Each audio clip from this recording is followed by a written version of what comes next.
right, guys. Today, answering a question that I got online, and it is, what do you think is the greatest health hazard? And the person asking this, I think they probably expect me to give an answer like excess sugar intake or lack of exercise or smoking, and those all certainly have a major impact on our health. But my answer might surprise you, and I think it's got to be social isolation and loneliness.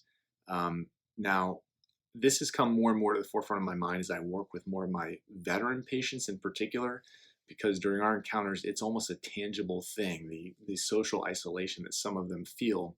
And I watch as their health otherwise deteriorates the more isolated they feel. And there are, of course, many reasons for it. I think a lot of times they feel that it's difficult to relate to those around them who haven't lived through the same experiences that they have.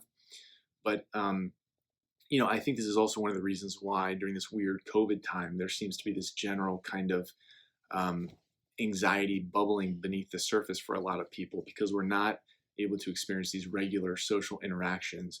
And it's actually one of the reasons also why once all this viral stuff is behind us, we look to start a program where we have veterans out to our gym facility to exercise, yes, but also just to be around each other and tell their stories and be there for one another. And I think that probably is more therapeutic than a lot of other things that I can offer from a medical standpoint. So, I'm no psychologist or psychiatrist or mental health expert, but as social creatures, I would have to believe that, that connectedness between people is like our oxygen. I mean, is that vitally important? So, now I'm being an introvert. I'm kind of someone who recharges by being alone and having my alone time, but that doesn't mean that still I recognize the fact that the relationships I have with my loved ones and, friends and family are so critical for my well-being and as they are for everyone else. So that's my answer.